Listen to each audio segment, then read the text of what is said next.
Welcome बच्चों, geography classes में आप सबका फिर से स्वागत है। आपका जो क्रैश कोर्स है उस क्रैश कोर्स का जो 141 नंबर प्रश्न है, आज हम लोग उसको करेंगे। तो हमारे साथ अंत तक बने रहिए और जैसे जैसे सवाल आते जाएंगे वैसे वैसे उसका जो है कि जवाब देते रहा जाएगा। वैसे आपकी जानकारी के लिए बता दें कि आपको पीडीएफ वगैरह भी इसमें मिल जाएगा। जो एप्लीकेशन है इसका, उस एप्लीकेशन पर जाएंगे तो आपको पीडीएफ भी मिल जाएगा। तो आप यहाँ से एक्सप्लेनेशन सुनेंगे और पीडीएफ को एक बार रीड करेंगे तो ये जो है कि क्लियर हो जाने वाला है कि ये कोई बड़ा रॉकेट साइंस नहीं है। तो हम लोग सवाल नंबर देखते हैं 141। सवाल का डिमांड क्या है? सवाल कह रहा है कि भारत के राष्ट्रीय जलमार्ग का विवरण दीजिए, यानी कि describe the national water way of India. Bharat के जलमार्ग के विकास के बारे में कह रहा है। विकास पर भी हम लोग प्रकाश डालेंगे इसमें, या जो है कि वो प्रमुख जलमार्ग कौन कौन से हैं हम लोग उसको इसमें देखते हुए चलेंगे। तो सबसे पहले हम यहाँ पर डिस्कस करेंगे कि इसकी स्थापना जो है या विकास जो है 1986 में की गई थी। यह डेट जो है कि आपको याद रखना है, ठीक है। 1986 में इसका विकास किया गया और इसके लिए अंतःस्थलीय जलमार्ग प्राधिकरण बनाया गया। और उस प्राधिकरण ने किया यह कि 3 जो है आपके अंतःस्थलीय जो है जलमार्गों को नेशनल लेवल का जो है कि जलमार्ग घोषित किया गया है, ठीक है। नेशनल लेवल का जलमार्ग या वाटरवे घोषित किया गया, जिसमें आपका जलमार्ग जो है राष्ट्रीय जलमार्ग 1, राष्ट्रीय जलमार्ग 2 और राष्ट्रीय जलमार्ग 3। तो हम लोग यहाँ पर ये चीज भी देखेंगे कि ये जो राष्ट्रीय जलमार्ग 1 है या जो आपका राष्ट्रीय जलमार्ग 2 है या 3 है, इसकी जो है कि लंबाई कितनी है और यह कहां से कहां तक जाता है। तो यहाँ पे आप देख पा रहे होंगे कि जो राष्ट्रीय आपका जलमार्ग 1 है वह जो है इलाहाबाद से हल्दिया तक जाता है, ठीक है। अगर उसकी लंबाई की हम लोग बात करते हैं तो लंबाई आपका 1620 किलोमीटर है, ठीक है। और इसको भारत में सर्व प्रमुख जो है कि जलमार्ग का दर्जा भी प्राप्त है, यानी कि सर्व प्रमुख या सबसे लंबा कहिए या सर्व प्रमुख कहिए या सबसे फेमस कहिए, यह जो है कि राष्ट्रीय जलमार्ग 1 है। तो ये जो है कि हल्दिया जो है आपका इलाहाबाद जो है यूपी में पड़ता है, ठीक है। और ये हल्दिया जो है आपका वेस्ट बंगाल में पड़ता है, WB यहाँ पे हम लिखते हैं। तो यानी कि यूपी से लेकर के बंगाल तक की कुल डिस्टेंसेस जो है आपके 1620 किलोमीटर है। इसके बीच में बहुत सारे आपको रास्ते मिलेंगे, ठीक है।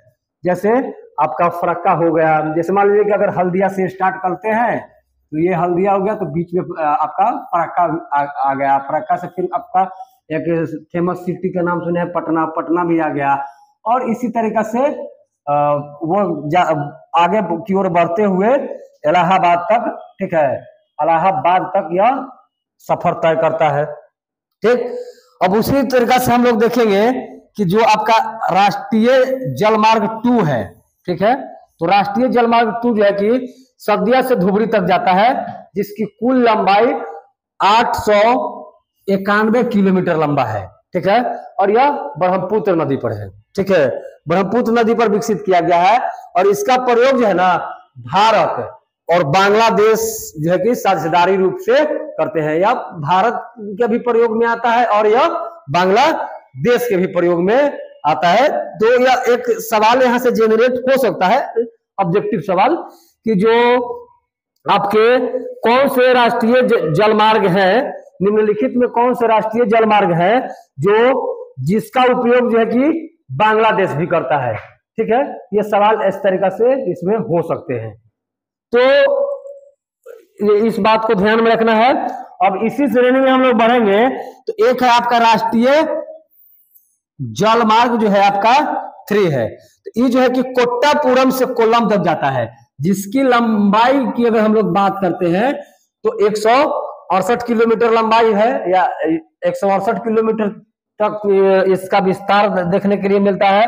और यह राजमार्ग जो है ना जो पश्चिमी तट के नहर है, ठीक है, चंपाकारा और उद्योग मंडल नहरों पर इसका उसके आसपास जो है कि बनाए गए हैं।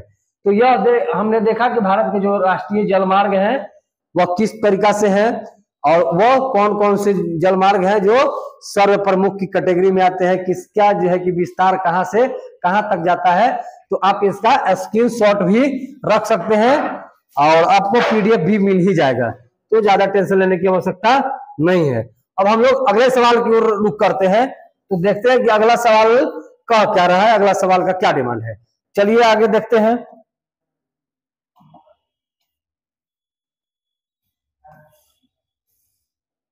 चलिए अगला सवाल है आपका कि भारत में एक्सप्रेसवे क्या है।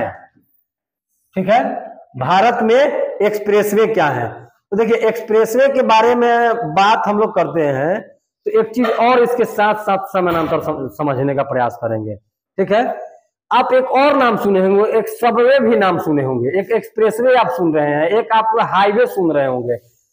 तो ये सब है क्या? तो एक्चुअली में यह मार्ग है, यह जो है कि रास्ते हैं, रोड है, और इनके जो है कि साइज के हिसाब से इसके जो ब्रेथ होते हैं, चौड़ाई, उसके हिसाब से या जो यातायात के लिए कितना जो है कि क्षेत्र जो है कि दे पा रहा है या कितने लेन उस पर बनाए जाएंगे, तो लेनों के हिसाब से यह जो है कि वे बदलते जाते हैं। वे मतलब रास्ता होता है, ठीक है, तो वे जो है कि उसके हिसाब से बदलते जाते हैं। अब जो है कि थोड़ा सा सबवे बता देते हैं, इसके बाद हम लोग इस पर समझेंगे एक्सप्रेसवे। सबवे जो उसको कहेंगे जो एक तरह से किसी रोड को पार करने के लिए अंदर से रास्ते बनाए जाते हैं, वो सबवे कहलाते हैं। ठीक है, और एक हाईवे होता है और एक जो है कि आपका एक्सप्रेसवे होता है। तो एक्सप्रेसवे को हम लोग कह सकते हैं लेन के हिसाब से। ठीक है, तो इसमें जो है ना कि 4 लेन जिस भी मार्ग में आपको दिखाई देंगे वो आपके एक्सप्रेसवे कहे जाएंगे, और जिस पर जो है कि एक तरह से टोल वसूली का गवर्नमेंट द्वारा जो सरकार जो है कि कुछ कंपनियों को अलॉटमेंट कराती है, उनके द्वारा टोल वगैरह जो है वसूले जाते हैं। तो उस तरीका के जो रास्ते होंगे, ठीक है, या उस तरीका के जो भी सड़कें होंगे, उसको हम लोग एक्सप्रेसवे कहेंगे। तो भारत में भी एक्सप्रेसवे का वही मतलब है कि जो 4 लेन का बना हुआ है, यानी कि एक तरह से मॉडर्न रोड जिसको कहा जा सकता है, आधुनिक सड़कें जो 4 लेन वाली होंगी। तो 4 लेन का मतलब आप समझ रहे हो कि एक साथ 4 गाड़ियों का आवागमन जिस पर पॉसिबल हो वो एक्सप्रेसवे कहे जाएंगे। तो एक्सप्रेसवे जो है कि इस पर जो है कि चलने वाली जो गाड़ी होंगी उसमें अतिरिक्त टोल टैक्स देना पड़ेगा। जैसे हम पहले ही बताए, इस सड़क पर जो है कि किसी अन्य सड़क से कोई गाड़ी नहीं आ सकती है, यानी कि एक्सप्रेसवे पर जो है कि एक बैरिकेटिंग आपको देखने के लिए मिलेगा। ऐसा नहीं है कि कोई लिंक रोड है, एक्सप्रेसवे पर गाड़ियों का स्पीड थोड़ा ज्यादा है और कोई अन्य लिंक रोड से आ गया डायरेक्ट सामने सामने, तो उसमें ना एक्सीडेंट होने की संभावना ज्यादा बढ़ जाती है। तो इस ज्यादातर यह चीज देखा जा सकता है एक्सप्रेसवे पे कि बैरिकेटिंग किए हुए रहते हैं, जो रास्ते रहेंगे वो टोटल बैरिकेटिंग किए हुए रहेंगे और एक जगह टोल लगाया जाए। ऐसा नहीं है कि आप जहां मन तहां से उस एक्सप्रेसवे पर चढ़ सकते हैं, ऐसा बिल्कुल नहीं है। जहां आप एंटर करेंगे एक्सप्रेसवे पे वहां टोल लगे रहेंगे और टोल टैक्स वगैरह आप कटा करके ही उस पर चढ़ सकते हैं, उस पर जा सकते हैं। वो उसके पीछे बहुत सारे कारण हो सकते हैं, जैसे अब जो है कि गाड़ियां जो है कि अपनी रफ्तार से चल रही हैं और उसमें जो है कि कभी कभी ना जानवर वगैरह भी आ सकते हैं, तो एक्सीडेंट का खतरा बढ़ सकता है, गाड़ी आ सकता है या कुछ भी हो सकता है। तो इसलिए वो जो है कि बैरिकेड किए हुए रहते हैं, घेरा बनाए हुए रहते हैं, बिना घेरे के एक्सप्रेसवे नहीं हो सकते हैं। जैसे हमारे भारत में जमुना एक्सप्रेसवे नाम सुने होंगे, ठीक है, जो दिल्ली से यूपी होते हुए गुजरता है, जमुना एक्सप्रेसवे। और इस तरीके से बहुत सारे एक्सप्रेसवे जो है कि होते हैं, जैसे एग्जांपल के लिए आपको दिया गया है, तो ये एक्सप्रेसवे कहा जाएगा। तो आई होप क्लियर हो गया होगा कि एक्सप्रेसवे क्या है, सबवे क्या है और जो है कि हाईवे क्या है। तो एक्चुअली हम लोगों को यही डिफाइन करना था एक्सप्रेसवे। तो आप देख सकते हैं, इसका स्क्रीनशॉट भी इसमें रख सकते हैं। चलिए अगला सवाल की ओर हम लोग रुख करते हैं। अगला सवाल क्या कह रहा है, देखते हैं कि परिवहन किन कार्यकलापों को अभिव्यक्त करता है। ठीक है, परिवहन जो है कि किन क्रियाकलापों को अभिव्यक्त करता है, परिवहन के प्रमुख 3 प्रकारों को बताइए। तो सबसे पहले हम लोग यहाँ पर यह चीज करेंगे कि जो परिवहन है उनके क्रियाकलाप पर पहले चर्चा करते हैं। परिवहन एक्चुअली करता क्या है, जो यहाँ लिखे गए हैं उसके हिसाब से पहले बाद में बात कर लेंगे। पहले आप जो है कि कुछ अलग तरीका से समझने का प्रयास कीजिए। देखिए, परिवहन के क्रियाकलाप क्या है, उसको मतलब वह किस चीज को अभिव्यक्त करता है। तो परिवहन क्या है, किसी भी सामग्री को, किसी भी वस्तु को एक स्थान से दूसरे स्थान तक ले जाना। ठीक है, यानी कि एक स्थान से दूसरे स्थान तक छोड़ जाना, पहुंचा जाना, क्या है वो परिवहन हो रहा है। ठीक है, तो वो उसके अलग अलग प्रकार हो सकते हैं, माध्यम हो सकते हैं। ठीक है, जैसे आपको एक बोरा आलू है, ठीक है, एक छोटा सा एग्जांपल से लीजिए। एक बोरे आप को आलू दिया गया, अब उस आलू को आप इस मनेर की धरती से उठा करके पटना लेके जाना है। ठीक, तो जब आप उसको पहुंचा देंगे तो वो आ जाएगा परिवहन। तो परिवहन यही व्यक्त कर रहा है ना कि किसी भी वस्तु को, किसी भी सामग्री को एक जगह से दूसरी जगह पहुंचा देना है। ठीक है, अब उसके साधन अलग अलग हो सकते हैं। चाहे तो आप अपने सर पर उठा करके ले जा सकते हैं, चाहे तो उसको बैलगाड़ी से भी ले जा सकते हैं। बैलगाड़ी को जमाने तो लद गए, उसके जगह पर मोटर गाड़ी आ गया, तो मोटर गाड़ी हो सकते हैं। चाहे तो आप बाई रोड जा सकते हैं, बाई एयर जा सकते हैं, बाई वाटर जा सकते हैं। किसी भी तरीका से उसको जो है कि ट्रांसपोर्ट कर सकते हैं, उसको वहां पर पहुंचा सकते हैं। या किसी भी तरीके के जो कल कारखाने हैं, उन कल कारखानों से जो प्रोडक्ट बनाए जाते हैं, उन प्रोडक्टों को किसी अन्य जगह पर पहुंचाने का कार्य ही करता है, पहुंचाने का कार्य ही करेगा परिवहन। तो अब उसके साधन हो सकते हैं। तो प्रकारों की, परिवहन के प्रकार कहा कि 3 प्रकारों का मैंने नाम बताइए। तो परिवहन के 3 प्रकार होते हैं। आपके जल परिवहन होंगे, आपके वायु परिवहन होंगे और आपके स्थल परिवहन होंगे। अब उसके साधन क्या क्या हो सकते हैं। तो जल परिवहन वाले में नौका हो सकता है, बड़े बड़े जेट स्टीमर हो सकते हैं। ठीक है, या और भी तरह के जलयान उसमें शामिल हो सकते हैं, उसको इंक्लूड करा जा सकता है। यानी कि शिप जिसको हम लोग बोल सकते हैं, वो हो गया शिप, यानी कि पानी की जहाज। तो वो बहुत बड़ा ट्रांसपोर्टेशन करना रहता है, बहुत ज्यादा मात्रा में किसी माल को किसी अन्य देशों में, एक देश से दूसरे देशों में जब ट्रांसफर पहुंचाना रहता है, तो उस बड़े बड़े शिपों का प्रयोग करते हैं। तो वो जल मार्ग हो गया। ठीक है, एक्चुअली वो प्रकार आपका जले हो गया, जले मार्ग। लेकिन जल मार्ग के वो साधन हो गए, छोटे छोटे बोट्स भी हो सकते हैं, नौकाएं भी हो सकते हैं। ठीक है, या बड़े बड़े शिप भी हो सकते हैं, पानी वाला शिप। फिर है आपका वायु परिवहन। तो वायु परिवहन में जनरली आप हेलीकॉप्टर से जा सकते हैं, हेलीकॉप्टर अपाचे का प्रयोग कर सकते हैं, आप जो है कि एरोप्लेन का प्रयोग कर सकते हैं, या उड़ने वाले जो भी होंगे। ठीक है, उड़ने वाले जो भी होंगे रिसोर्सेस, संसाधन, उससे जब आप करेंगे तो वो आपके कहे जाएंगे। कबूतर वाला मामला लग गया, कबूतर अब नहीं, सारे कबूतर मारे जा चुके हैं। ठीक है, वो जमाने लग गए जब कबूतरों द्वारा जो है कि चिट्ठियां जो है कि पहुंचाई जाती थी। ठीक है, बिल्कुल। हाँ, जैसे देखिए, अब जैसे मान लीजिए कि आपको कॉस्टली सामग्री जो है कि भेजना है, आप आलू जो है कि जहाज पर लाद के नहीं भेज सकते हैं, आप गोभी जो है कि नहीं भेज सकते हैं। यानी कि जो कम अर्निंग जनरेट कर रहा है, तो उसमें जब आप इसको इन्वॉल्व कराएंगे वायु परिवहन को, तो वो पॉसिबल नहीं हो पाएगा, क्योंकि कॉस्ट ज्यादा आएगा। तो जितना आपका लागत है उससे ज्यादा, मतलब लागत को और यह बढ़ा देगा, तो उसका प्रयोग करेंगे ही क्यों। आप जितना में बेचेंगे उसका किराया नहीं आ पाएगा। तो वायु परिवहन जो है कि सबसे महंगा होता है। वायु ट्रांसपोर्टेशन जो है, एयर ट्रांसपोर्टेशन सब ट्रांसपोर्टेशनों में सबसे महंगा वायु ट्रांसपोर्टेशन, इसमें जो है कि कॉस्टली सामग्री को ही यहां से वहां किए जा सकते हैं, ठीक है, अन्यथा और दूसरा इसमें प्रयोग में नहीं ला जा सकते हैं। जैसे आपको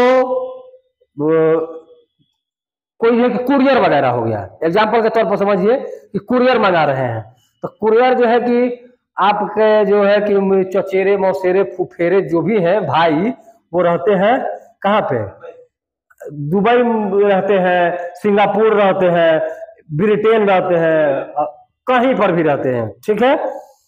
तो कौन से माध्यम से भेजे भाई, वो आपके यहाँ रेल से भेजेंगे क्या, कुछ भेजना हो, तब उस सिचुएशन में क्या है, कुरियर कराए जाते हैं। तो कुरियर कैसे आता है, ऐसे छोड़ दिया जाता है क्या, कि वो जो है कि बाई एयर लिफ्ट करा करके यहाँ पर मंगाए जाते हैं, वो जल्द पहुंच जाते हैं, क्योंकि वो भी ट्रांसपोर्टेशन हुआ कि नहीं हुआ, जब ट्रांसपोर्टेशन हुआ तो वो थोड़ा कॉस्टली होते हैं, इसलिए वैसे ही कार्यों के प्रयोग में ला जाते हैं जो बहुत नेसेसरी, बहुत ज्यादा जल्दी उसकी जरूरत हो, ठीक है, कि उसके लिए कोई भी कीमत लोग चुकाने के लिए तैयार रहे, तब ना, अन्यथा नहीं हो पाएगा।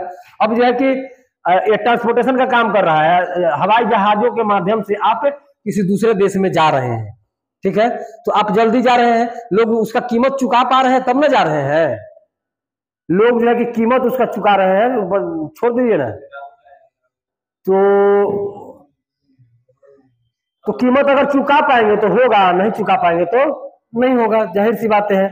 और रहा आपका तीसरा जो है आपका क्या बोलते हैं, हाँ मैंने स्थल मार्ग जिसको कह सकते हैं, तो स्थल मार्ग में जैसे मतलब सड़क हो गया या रेल वगैरह हो गया, ठीक, तो जिसे सड़क कहने का सेंस हो गया ना कि एक सड़क मार्ग हो गया या स्थल मार्ग हो गया, ठीक, जिसमें जो है कि रेल हो सकता है, उसके साधन बस हो सकते हैं, उसके साधन ट्रक हो सकते हैं, उसके साधन जो है कि भिन्न भिन्न प्रकार के व्हीकल्स उसमें शामिल हो सकते हैं। तो ये आपके परिवहन के प्रकार रहे और उन परिवहनों के प्रकारों के साधन भी आपको साथ साथ बता दिया गया है। तो आप आई होप समझ में आया होगा कि परिवहन के जो भी क्रियाकलाप है किस प्रकार से व्यक्त होते हैं और उसके कौन कौन प्रकार है। एक पाइपलाइन का भी थोड़ा सा जिक्र हम कर देते हैं, अगर चार कहे तो एक पाइपलाइन का भी उसमें आप लोग जिक्र कर सकते हैं। तो पाइपलाइन का क्या सेंस है, तो पाइपलाइन का सेंस ये है कि जब आपको कहीं से तेल वगैरह मंगाना है, ठीक है, पेट्रोलियम आपको मंगाना है, तो आप कैसे मंगाएंगे उसको, बाई रोड मंगाएंगे, अलग अलग जगहों पर उसको टोल देना पड़ेगा, तो कॉस्ट उसका बढ़ जाता है, ठीक है। तो इस लिहाज से और कौन सा व्यवस्था लगाया जाए भाई, तो आप जहाज से तक तेल सप्लाई करेंगे नहीं, वो और महंगा पड़ेगा, पानी के जहाज से भी अगर आप भेज रहे हैं तो वो और महंगा पड़ेगा। तो पाइपलाइन जो है कि हम लोग डाल देते हैं। तो आप पूछिएगा कि सर पाइपलाइन अगर आप डाल रहे हैं तो उसमें खर्चा नहीं है, तो खर्चा है, बाकी वन टाइम इन्वेस्टमेंट है। एक बार आप पाइपलाइन बिछा दिए, आपको जहां से जहां लेके जाना है लेकर के जाते रहिए, उसका यूज जो है कि आप करते रहिए। तो इसी प्रकार से पाइपलाइन के माध्यम से, अब आदमी तो नहीं अभी गया जाता है, आदमी का परिवहन जो है कि इंसानों का परिवहन उससे नहीं होता है, वो लिक्विड फॉर्मेट में है, जो भी आपके या गैसीय फॉर्मेट में है। गैस का भी जो है कि ट्रांसपोर्टेशन जो है आप पाइप के थ्रू कर सकते हैं, उनके द्वारा हो सकता है। तो ये आपके एक पाइपलाइन परिवहन भी इसमें इंक्लूड करते हुए आप लोग चलिए, जैसा जो है कि सवाल का डिमांड रहेगा उसी के हिसाब से आप लोग जवाब देने में सक्षम हो पाएंगे। तो देखते हैं हम लोग अगले सवाल की ओर, अगला सवाल क्या कहता है। सवाल जो है कि आप लोग पूछते रहेंगे तो बताने में ज्यादा आसानी होगा। बोलिए ना। हाँ,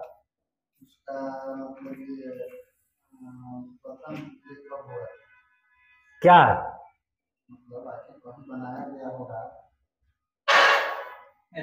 एक्सप्रेस वे? हाँ, देखिए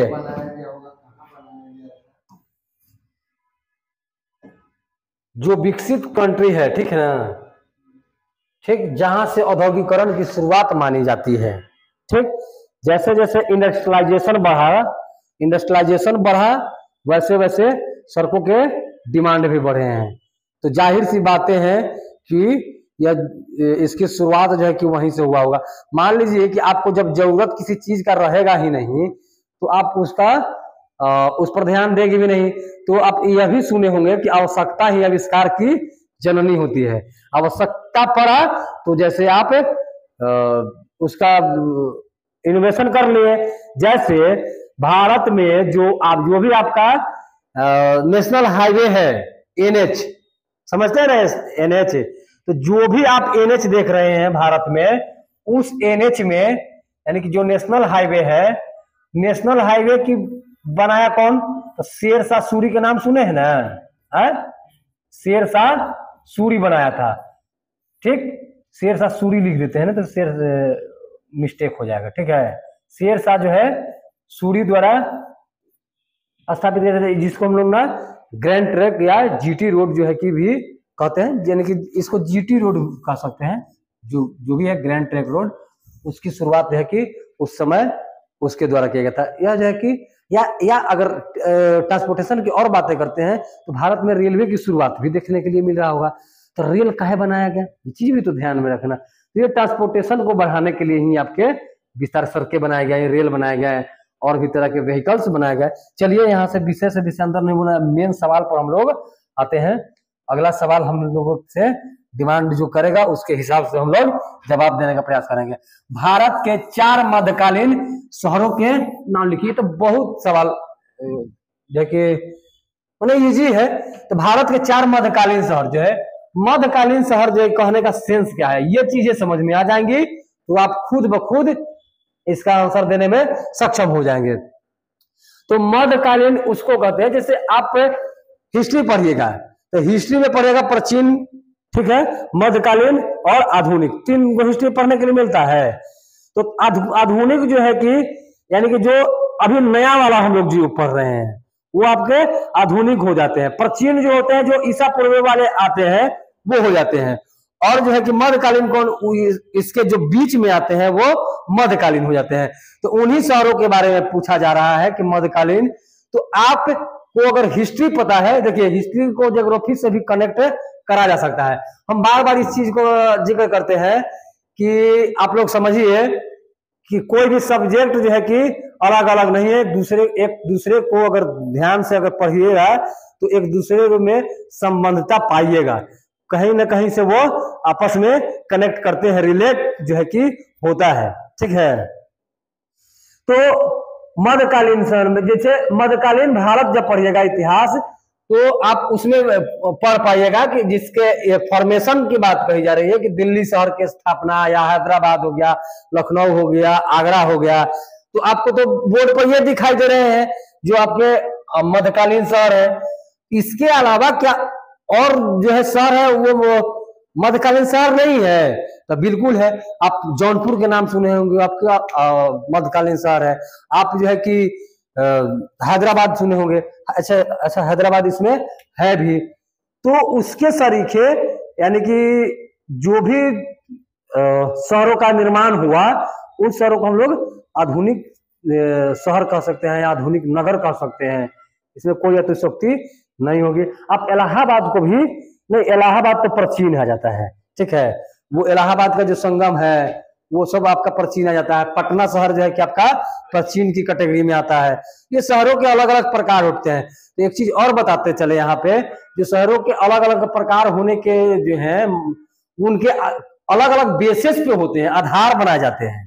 समझे? जैसे अब जनसंख्या के आधार पर नगरों का प्रकार, ठीक है, उसकी भव्यता के आधार पर नगरों का प्रकार, सुंदरता के आधार पर नगरों का प्रकार, या जो है कि सुरक्षा के दृष्टि से नगरों का प्रकार। तो यानी कि जो है आप बेस बनाएंगे तो प्रकार के नाम आपको अलग अलग निकल करके आएंगे। तो आप यहाँ पर देखिए कि जो आपके मध्यकालीन शहर है वो दिल्ली है, हैदराबाद है, लखनऊ है, आगरा है, या ईटीसी कर सकते हैं आप, ईटीसी किया जा सकता है। समझे? चलिए, तो अगला सवाल की ओर हम लोग रुख करते हैं। अगला सवाल क्या कह रहा है?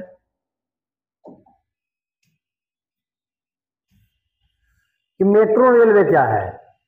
देखिए मेट्रो रेल क्या है या इसकी परिचर्चा करिए, सवाल आपको किसी भी तरीका से पूछ सकता है। मेट्रो रेल क्या है, इसकी परिचर्चा कीजिए। मेट्रो रेलवे से क्या समझते हैं, या मेट्रो रेल है क्या, उसके बारे में विस्तार से स्पष्टीकरण दीजिए। मेट्रो रेल पर संक्षिप्त टिप्पणी लिखिए। सवाल कुछ पूछे, आप जो है कि केवल अगर कंसेप्ट क्लियर हो जाएगा तो सवाल किसी भी तरीके से पूछेगा, आप उसको देने में सक्षम हो पाइएगा। तो यहाँ सवाल कर रहा है कि मेट्रो रेलवे क्या है, व्हाट इज मेट्रो रेलवे। तो देखिए मेट्रो रेलवे हम लोग उसको कहते हैं, एक प्रकार से साधन नहीं है, एक तरह से रेल ही है, ठीक है। जिस प्रकार से आप रेलवे देख रहे हैं उसी प्रकार से यह भी है। यह जो है कि उन शहरों में उपलब्ध कराए जाते हैं जहां पे घना आबादी है, जहां पे उस शहर पर उस जगह के जो आबादी रह रहा है उस आबादी का भार ज्यादा हो जाता है। तो इसलिए ट्रांसपोर्टेशन सुविधा को दुरुस्त करने के लिए एक रेल चलाए जाते हैं। बाकी जो रेल आप देख रहे हैं इस रेल से वो थोड़ा फास्ट चलता है और जो है कि आपके गंतव्य स्थान पर जो है कि टाइम टू टाइम पहुंचा देता है, वही है आपका मेट्रो रेल। या जो है कि एक भूमिगत रेल भी इसको हम लोग कह सकते हैं, यानी कि भूमि के अंदर भी इसको चला जाते हैं। वो जो रेल देख रहे होंगे वो ज्यादातर भूमि के ऊपर ही चला जाते हैं। तो इसको मेट्रो रेल जो है कि अंदर भी चल सकता है और आपके बाहर भी चल सकते हैं। जो पुल वगैरह जो है कि बनाए जाते हैं उस पे भी चलाए जा सकते हैं। तो आपको मेट्रो रेल देखना होगा तो आप दिल्ली जाइए, ठीक है। आप जो है कि कलकत्ता जाइए, वहां पर भी देखिएगा, देख पाइएगा। कलकत्ता में हालांकि दिल्ली की अपेक्षा छोटा है, ठीक है। दिल्ली में कलकत्ता में उतना विस्तार जो है कि नहीं है। तो इस प्रकार से आप वहां देख सकते हैं, एक तरह से समान समय पर ही पहुंचाएगा, भूमि के ऊपर भी चलेगा नीचे भी चलेगा। और यह जो है कि प्रदूषण तनिक कम जनरेट करता है, ठीक है। पोल्यूशन फ्री जिसको कह सकते हैं, या भीड़ भाड़ वाले इलाकों में ही चलता है, जैसे कलकत्ता, दिल्ली, बम्बई या चेन्नई तरीके है, ये सब जो है कि मेट्रो रेल यहाँ पे चला जाते हैं, ठीक है। तो अब एक और नया ट्रेंड सुनने के लिए मिल रहा होगा, बुलेट ट्रेन, ठीक है। तो बुलेट ट्रेन है क्या, तो बुलेट ट्रेन जो है कि वो भी ऊपर ही चलेगा, लेकिन वे जो जनरल रेल आप देख रहे होंगे इससे थोड़ा बहुत ज्यादा फास्ट चलेगा, ठीक है। जो जिस जगह पर आपको जाने में 10 घंटे का समय लगता है वहां पे आप मात्र जो है कि 3 घंटे का सफर जो है कि तय करके वहां पर पहुंच सकते हैं। तो वो एक तरह से आपका जो समय बचत करने के लिए इस तरीके से, क्योंकि आज के जो फास्ट जनरेशन है, जो दौर चल रहा है, बहुत फास्ट हर चीज हो रहा है, तो इसके लिहाज से यह बुलेट ट्रेन भी लाने की योजना चल रही है। भारत में अभी आया नहीं है, एग्रीमेंट हुआ है, ठीक है, लेकिन जापान वगैरह जो है उन सब देशों में जो है कि पहले से चल रहा है और उन्हीं से कॉन्ट्रैक्ट वगैरह कर करके भारत में भी चलाने की योजना चल रही है। तो आप मेट्रो रेल जो है कि समझ पाए होंगे, आई होप। चलिए देखते हैं अगला सवाल क्या कह रहा है।